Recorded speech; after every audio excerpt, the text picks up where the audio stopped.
síntomas. Si bien la pirosis y la regurgitación como síntomas típicos sabemos al día de hoy que pueden orientar al diagnóstico de enfermedad por reflujo en muchos pacientes, la sensibilidad y especificidad de estos dos síntomas han cambiado. No es la misma enfermedad que diagnosticábamos hace 10 años a la enfermedad que tenemos hoy, donde además hay síntomas extraesofágicos o síntomas cardiopulmonares. Yo creo que la complejidad de esto hace que, además de estos dos síntomas típicos, no sea suficiente tener un diagnóstico el día de hoy basado en estos dos síntomas. De acuerdo a esto, doctor, ¿cuál sería la utilidad de estos instrumentos que se han estado invocando, que se conocen como cuestionarios? Sabemos que hay muchos. ¿Cuál sería la utilidad práctica de estos? Y si usted en lo particular tiene preferencia por alguno. Sí, yo creo que esto va de la mano con la pregunta anterior. Debido a estos dos síntomas, como les mencionaba, que la sensibilidad y especificidad no es tan buena como lo creíamos, se han desarrollado herramientas clínicas prácticas, útiles para médicos en el primer contacto, incluso segundo y tercer nivel, que son cuestionarios diagnósticos. Son herramientas validadas en diversas poblaciones. En México tenemos algunos de estos cuestionarios validados, que evalúan no nada más la presencia del síntoma, sino también la frecuencia, la intensidad e incluso la afección en calidad de vida. De todos estos cuestionarios hay uno en particular que es el cuestionario GERD-Q, que está ya validado en la población mexicana, y que demuestra que esta es una herramienta útil en el primer nivel, que además, y a mí me gusta en particular utilizarlo, porque evalúa calidad de vida y afección de estos síntomas en el sueño. Entonces, son herramientas sencillas de utilizar, el paciente es muy fácil que lo acepte, son una serie de preguntas donde en base al puntaje que se tiene en este cuestionario, comparado con otras pruebas diagnósticas, la probabilidad de tener la enfermedad de acuerdo a ese puntaje es mayor en aquellos sujetos que tienen mayor nivel de puntuación. Creo que para fines prácticos es una herramienta que complementa el abordaje clínico, y también recordar que la disponibilidad de estas pruebas como endoscopía, pechimetría, impedancia, de pronto no son tan disponibles en todos los medios. Muchas gracias, doctor. Doctora Icaza, por muchos años la serie esófago gastrodenal fue quizás el único instrumento de gabinete que se tenía para el estudio de estos pacientes. ¿Podría decirnos en la actualidad cuál es la utilidad de este método de diagnóstico en el diagnóstico de la enfermedad por reflujo? De la enfermedad por reflujo, sí. La serie esófago gastrodenal tiene pues, ciertas ventajas, como que es un método barato de diagnóstico y es útil en ciertos casos. No en todos, porque los pacientes las personas normales que se someten al estudio, hasta en el 20% de los casos pueden tener reflujo de bario, y eso no es diagnóstico de enfermedad por reflujo forzosamente. Sus cualidades son que nos ayudan a detectar la hernia hiatal o en algunos casos el esófago corto, y sobre todo está indicado para pacientes que se van a someter a cirugía antirreflujo y tienen sospecha de estas alteraciones anatómicas. Pero tiene muy baja sensibilidad y especificidad para el diagnóstico de esofagitis y también para el diagnóstico de esófago de Barrett. No se pueden tomar biopsias y pues finalmente el paciente recibe radiación. En el Consenso Mexicano de Enfermedad por Reflujo Gastroesofágico, que está ya listo para publicarse, se determinó que el esofagograma con bario es útil para identificar a la hernia hiatal, el esófago corto y la estenosis, pero solamente está indicado en el paciente candidato a cirugía antirreflujo con hernia hiatal grande y sospecha de esófago corto. Muy bien, doctora, muchas gracias. Respecto de los estudios endoscópicos, yo quisiera saber su opinión, porque da la impresión de que a veces un paciente, incluso en etapas muy iniciales, de inmediato el primer paso es indicarle una endoscopía. ¿Cree usted que se debe realizar un estudio endoscópico a todos los pacientes que tienen síntomas de enfermedad por reflujo? Bueno, la enfermedad por reflujo es una entidad sumamente frecuente, y si a ese 15 o 10% de personas de la población le hiciéramos una enfermedad por reflujo, sería una cantidad impresionante de estudios.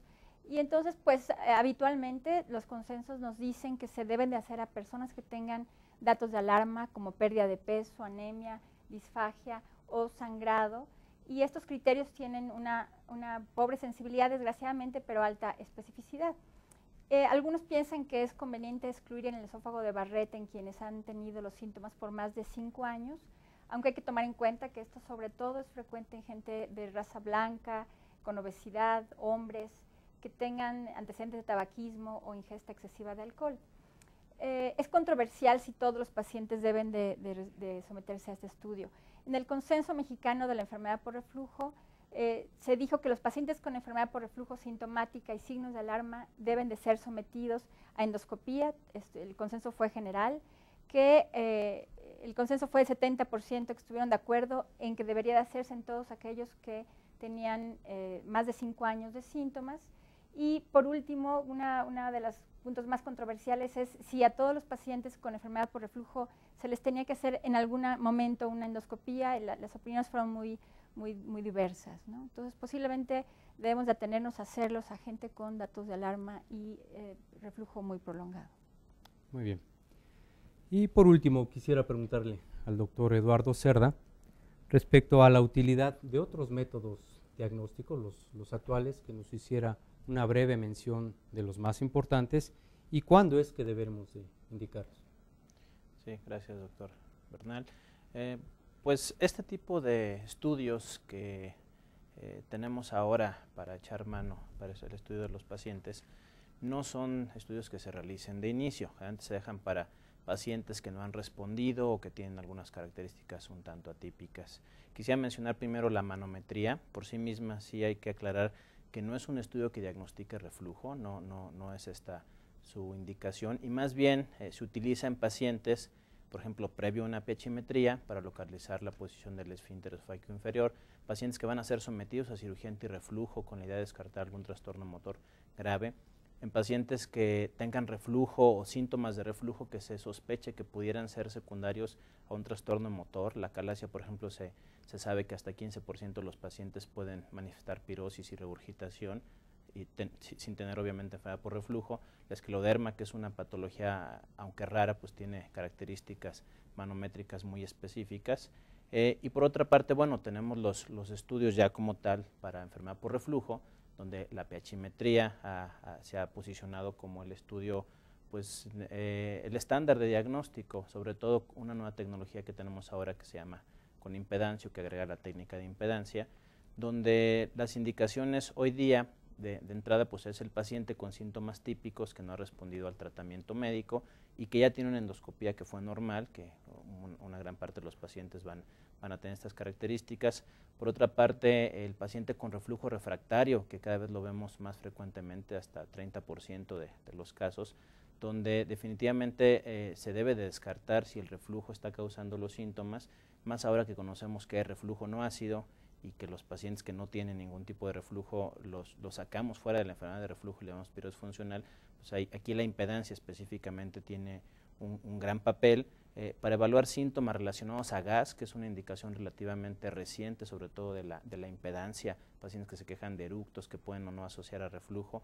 El paciente que ha tenido manifestaciones extraesofágicas y que queremos tratar de averiguar si estas manifestaciones se deben a reflujo, si bien son los síntomas más difíciles de estudiar, como ya también se ha mencionado en alguna mesa, pero vaya, si se muestra reflujo asociado a estos síntomas por impedancia, por pH-metría con impedancia, el diagnóstico está claro.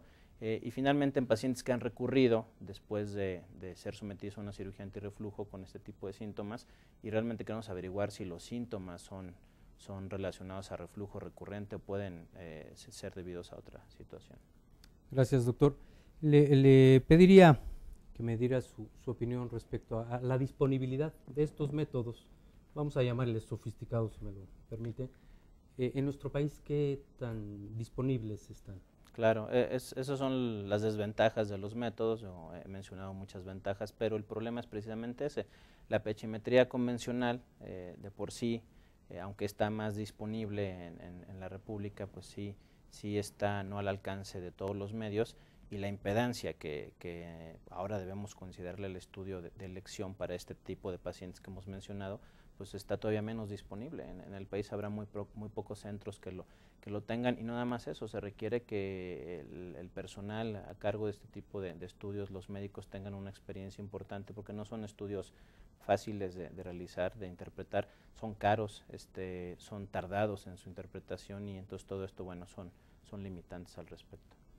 Bien, por último, les preguntaría yo a ustedes si desde el punto de vista costo-beneficio estarían de acuerdo en que una buena revisión clínica basada en los síntomas más frecuentes que ya nos han mencionado y en todo caso el uso de estos instrumentos como los cuestionarios tendrían mucho mayor peso, particularmente en el primer nivel de atención, sin descartar, por supuesto, que habrá casos en los cuales este tipo de estudios tengan alguna indicación. Pero en el primer nivel de atención, Maru. Bueno, el primer nivel de atención, esas son las herramientas que se deben de utilizar. En primer lugar, una muy buena historia clínica, entender muy bien qué es lo que siente el paciente.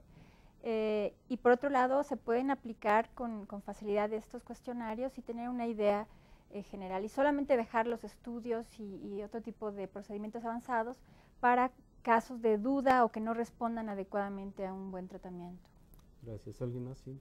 De acuerdo, yo creo que, como lo mencionaba el doctor Cerda, son estudios que tienen indicaciones claras, como pacientes que han fallado tratamientos, o en el caso de la endoscopia, los que tienen datos de alarma. Yo creo que algo que también es muy útil y es parte de la práctica clínica, además de los cuestionarios, es algo que es la prueba con inhibidor, o sea, el dar un tratamiento de prueba, que esto es algo que está junto con el cuestionario, disponible en todos los primeros niveles de atención. Es si en mi cuestionario la probabilidad es muy alta y yo trato a ese paciente y después de tratarlo en un periodo corto de tiempo, 2 semanas, hay una mejoría más del 50%, la probabilidad de que sea un reflujo es todavía mayor y yo dejaría todos estos estudios para aquellos pacientes que no responden con el medicamento de forma inicial.